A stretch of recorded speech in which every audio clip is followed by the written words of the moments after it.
Hello, my loves.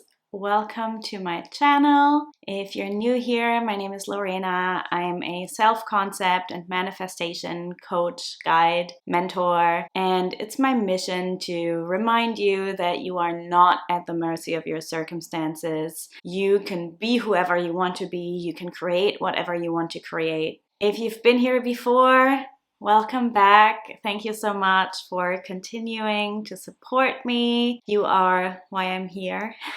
And today we're talking about using external tools, especially spiritual tools, such as crystals, astrology, tarot, signs, asking for signs, things like that, on your manifestation journey and whether you should do it or not, because this is actually a topic I never really intended to speak about in detail. I do get this question sometimes, but my opinion on this has changed quite a lot over the years. So let me tell you about my journey with this a little bit, because a lot of people's spiritual journeys start with things like astrology and tarot and crystals, right? They get into spirituality, maybe that's you too. They learn that there is more to this world than meets the eye, and they start dabbling in certain things, such as astrology, tarot, crystals. For me, that wasn't the case. My spiritual journey started with mindfulness. I came from a background of basically having a lot of issues with my mental health, and it brought me to meditation, and it brought me to some Buddhist principles, several meditation courses. That's kind of how I started, and eventually I got into, or I learned about manifestation. I got curious about the nature of reality, and I started seeking the power within me. But I already had the basis, right? Because I was already coming from a place of groundedness, peace, internal power. Whereas a lot of other people who get into spirituality through tarot or through working with crystals or through astrology, when they then come to manifestation, it's a different starting point, right? So when it comes to the question or the issue of combining external spiritual tools, I'm using external loosely because nothing is really external, but for the purpose of understanding it and distinguishing it, I'm going to refer to things like tarot, crystals, and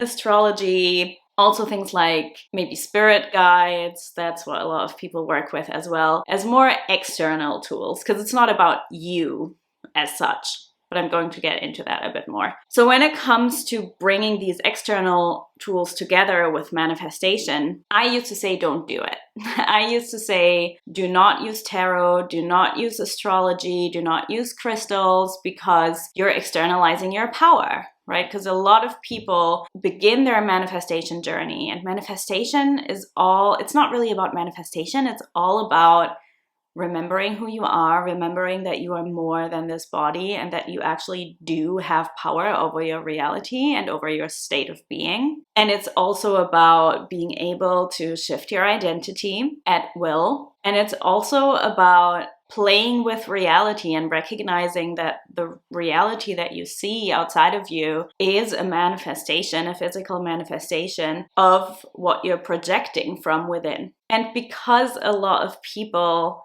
tend to struggle with their reality when they're actively, consciously manifesting something, they tend to look without and see that things are not the way they want them to be. And then they tend to make that mean either something about themselves, right? That they're not good enough, that they can't do this, that they're not worthy, that it's never going to happen. Or they make it mean something about the reality they wish to manifest. They make it mean something about their desires, such as it's not possible or it's not meant for me. But when you're externalizing your power, using external tools can very quickly turn into a way of externalizing your power even more, right? You're looking for proof either in your reality, in your circumstances of, is this working? Has it happened yet? Are there any signs yet that it's going to work out? Or you can also externalize your power when it comes to using crystals or using tarot cards or using astrology, looking at the stars to determine what's going on. And it can turn into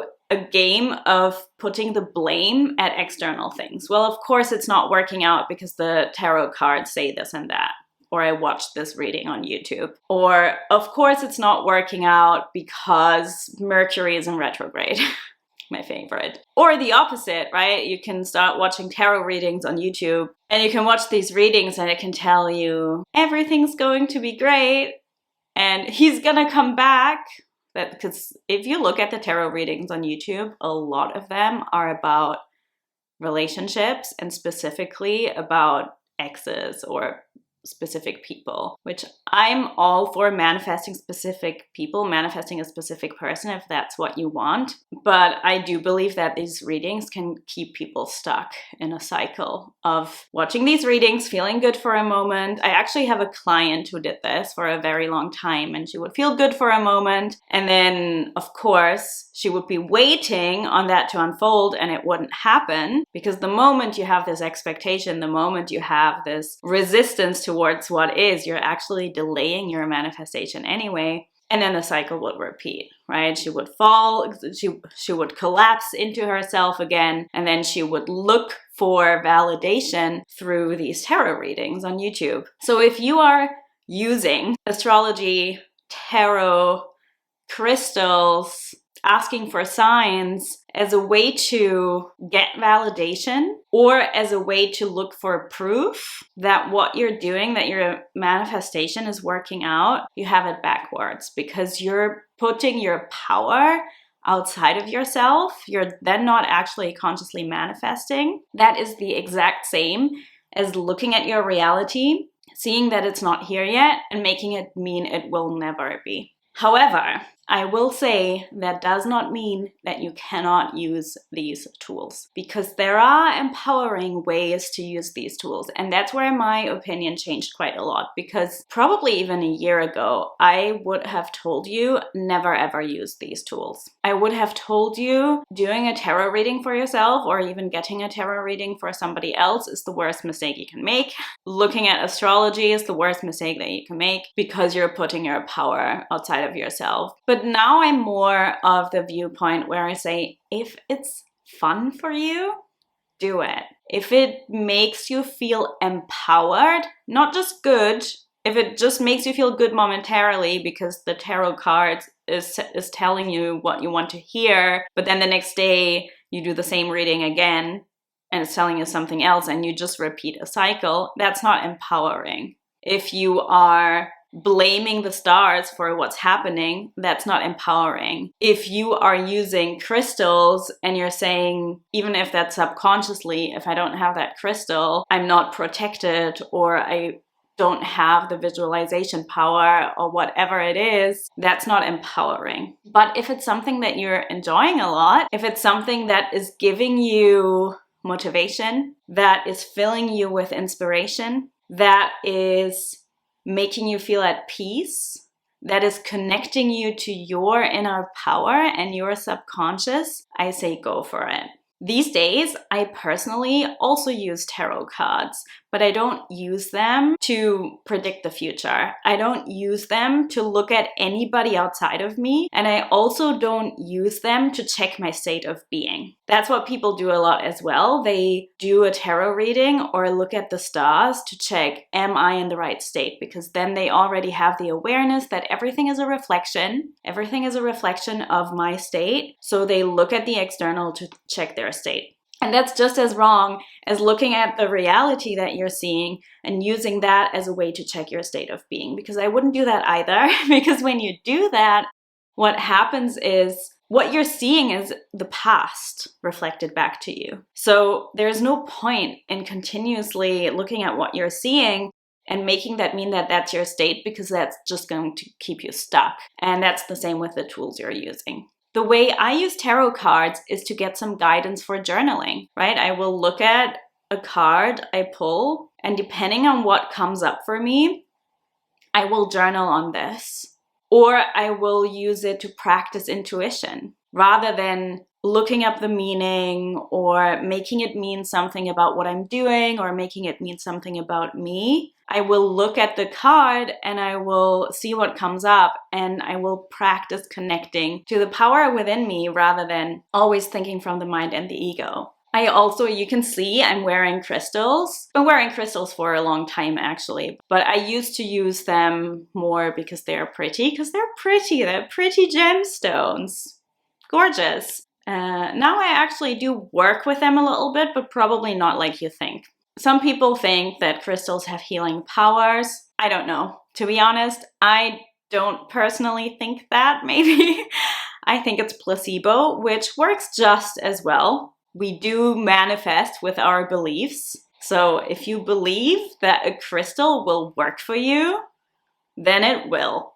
But I do use them more as like an intention. For example, this ring, which by the way, people ask me sometimes where I get my jewelry. And this I got sent for free from Conscious Items. And I do have a discount code for you if you are interested in purchasing jewelry like this or crystals or anything like that yourself. And I've got that in the description box below. But I use this ring more as an anchor for my intention. So during my morning routine, when I will meditate, I will set an intention for the day. And that could be related to the state of being I wish to be in. That could be related to something I want to do that day. That could be related to an emotion I want to work with. It could be different things, but most of the time it's about a belief or a state that I want to live from. And of course, throughout the day, you constantly need to remind yourself of that, because your subconscious mind leads the way. It's a lot more powerful than your conscious mind. So you will forget and you will fall back into other states that you don't wish to be in, which is why it's all a practice. And this ring really serves as an anchor for me that whenever I do forget and I see this ring, I'm like, oh yeah, my intention was this. Oh yeah, I wanted to get back to this state. And it grounds me and it puts me back into that state. Obviously, you don't need to use a ring or a crystal for this. You can put post-its around your room, or you can use other jewelry, or you can use a clothing item. But this works for me because it's something I'm wearing every day. So it's always with me. I hope you get the idea that these tools can be beautiful and very empowering. But if you notice yourself giving them more power than you give yourself, something is off. And if that is the case, I would suggest you to stay far away from them until you feel more secure in your own power. And I actually believe that that's why I used to not work with these things and not like them, because at the time I would use them, it would make me feel disempowered.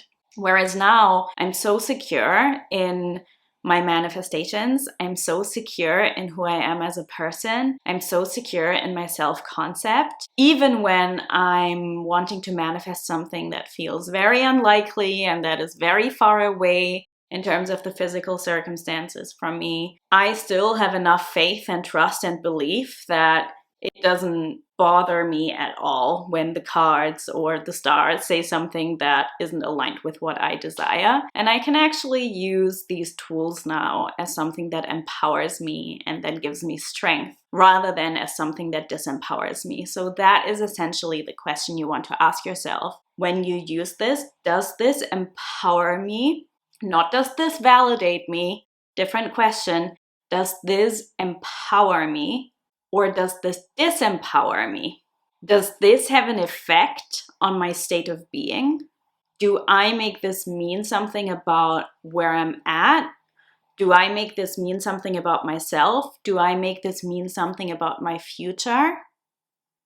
Or can I just use this as guidance and play with it and use it as entertainment and use it as something that makes me feel good and that makes me feel powerful?